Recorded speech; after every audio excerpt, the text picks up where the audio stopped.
Welcome to this online lecture for modern Asian history. Today we are going to talk about another consequence of the opening of Japan, and that is Japanese imperialism. So let's get to it. I'd like to begin this lecture with a little story.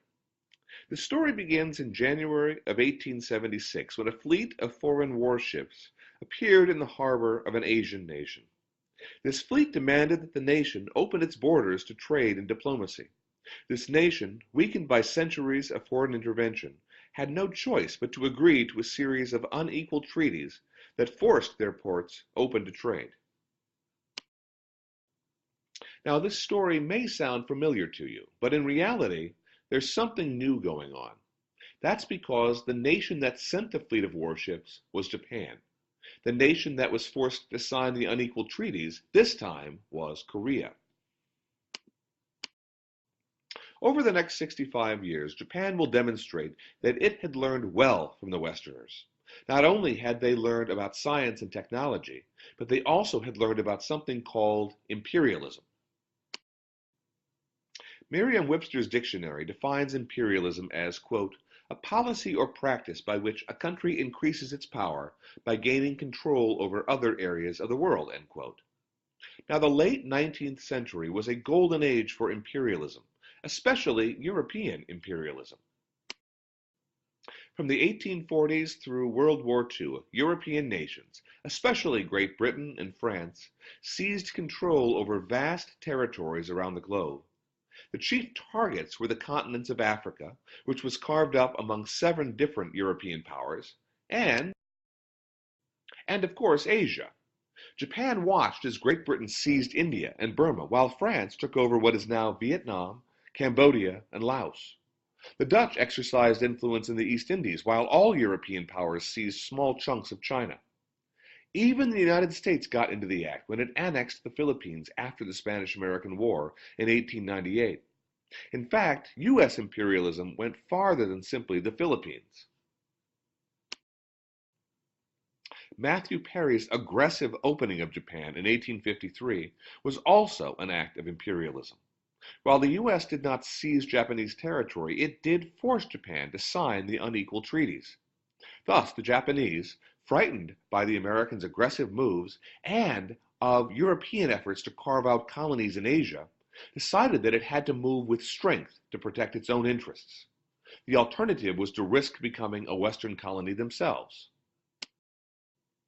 This fear, or this idea, was put into words very well by a Japanese writer by the name of Fukazawa Yukichi, who said, quote, when others use violence, we must be violent too, end quote. This will not bode well for Japan's neighbors. Japan began close to home. Traditionally, the Japanese homeland consisted of 3 islands. There was Honshu, there was Kyushu, and there was Shikoku. However, there were other territories around the main islands that also had traditional ties to Japan, but were not officially part of Japan. One of the things the new government decided it had to do after the Meiji Restoration was to define the boundaries of Japan and to establish full control over its territories. One of the first targets was the island of Hokkaido. Hokkaido lay to the north of Honshu.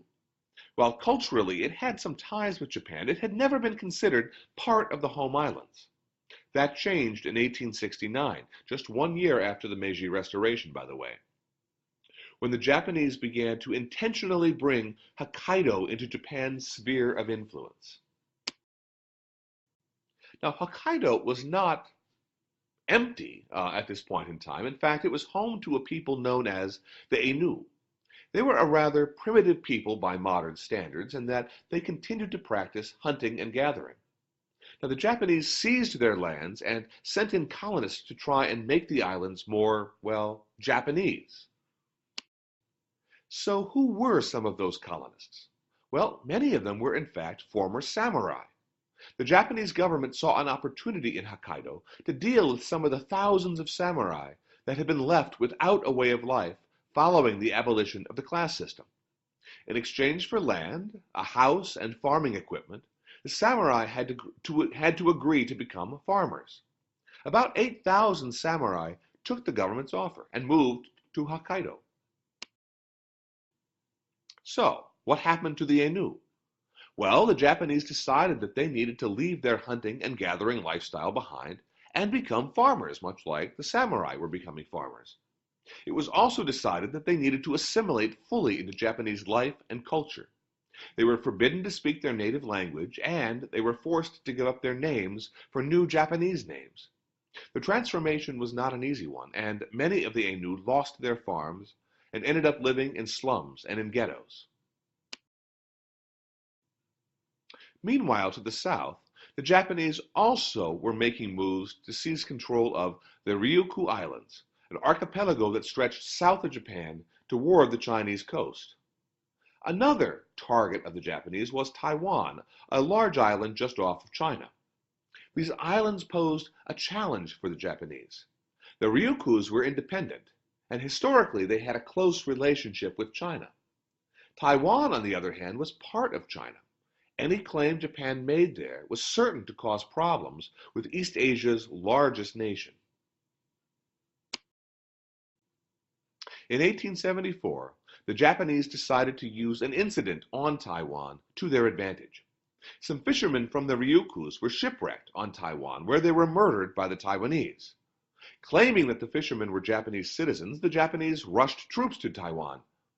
This had a double impact. First, the Chinese, who were too weak to challenge Japan, recognized Japan's control over Taiwan. Secondly, the Japanese also established control over the Ryukyus. The king of the islands was forced to give up his throne, and the Ryukyus now became part of Japan.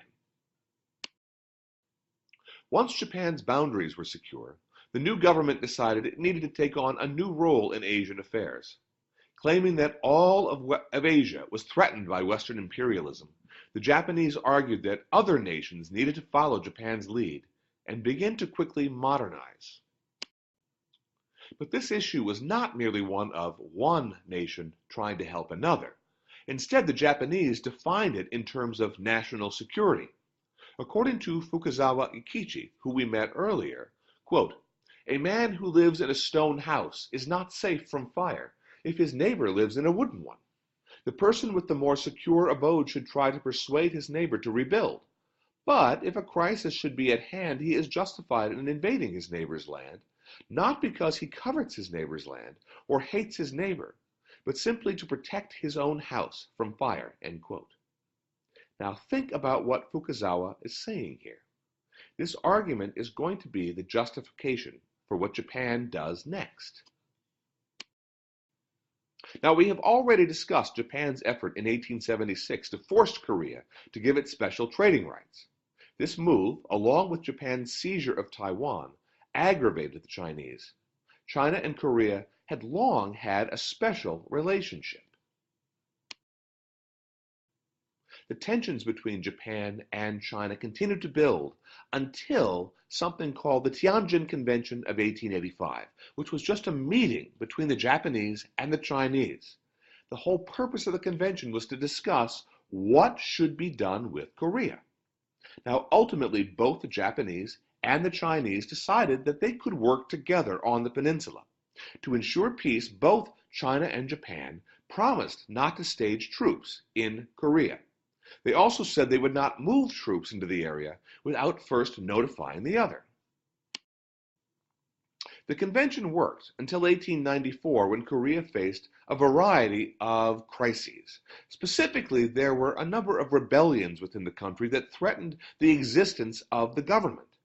The Korean king asked for China to send in troops to restore order, and the Chinese agreed. The Japanese immediately claimed this was a violation of the Tianjin Convention and declared war. The war became known as the Sino-Japanese War of 1894-95.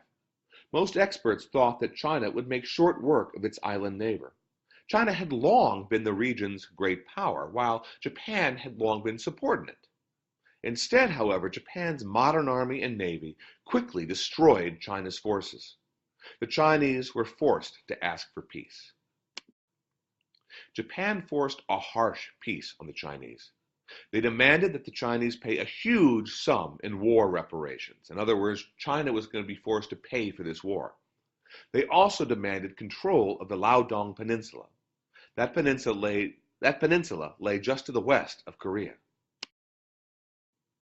Here is a map that shows the Liaodong Peninsula.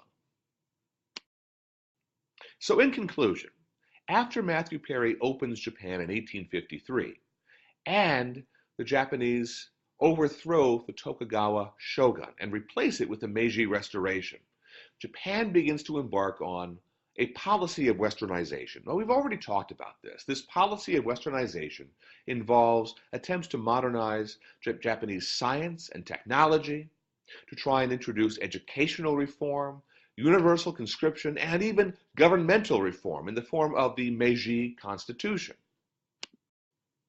However, another part of Japan's push to westernize involved imperialism.